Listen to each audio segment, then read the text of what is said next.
Hello guys, धुरंधर movie आजकल काफी चर्चे में।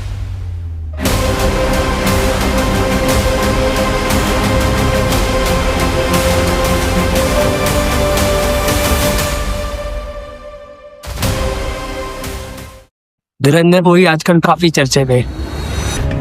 रॉ, स्पाई, इंटेलिजेंस एजेंसीज, देश के दुश्मन, देश के नौजवान, इन सब टॉपिक्स पे कई मूवी बनाई जा रही। यह हाल ही में मूवी बनाएंगी जिसका नाम है धुरंधर।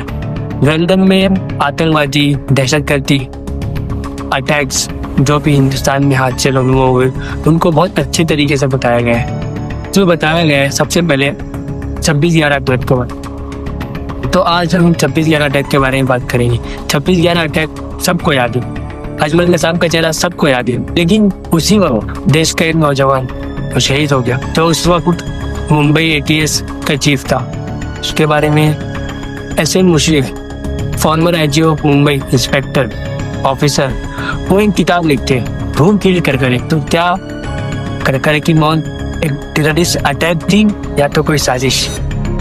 29 सितंबर 2000 आदमी है मालेगांव ब्लास्ट। शुरुआत में लगा ये काम 10 यूजुअल सस्पेक्ट का, लेकिन बाद में हेमंत करकरे ने इस पे इन्वेस्टिगेशन शुरू की। तार ऐसी जगह जुड़ने लगी जहाँ नहीं जुड़ना चाहिए। करकरे ने पहली बार अभिनव भारत नाम की संस्था को एक्सपोज किया।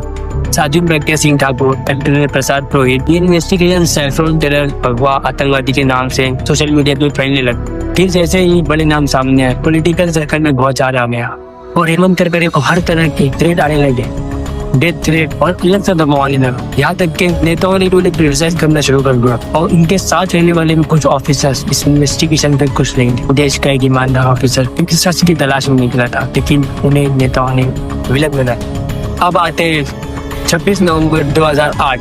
मुशर्रफ के धैर्य के मुताबिक 26/11 में होने वाले मुंबई अटैक का फायदा कुछ गलत लोगों ने उठाया जो चाहते थे कि मालेगांव केस की फाइल बंद हो। मुशर्रफ सवाल उठाते हैं करकरे को कौमा हॉस्पिटल की तरफ भेजने का ऑर्डर किसने दिया? जिस पुलिस लाइन में करकरे कामटे और साल्सकर थे वो एक ट्रैप में कैसे फंसी?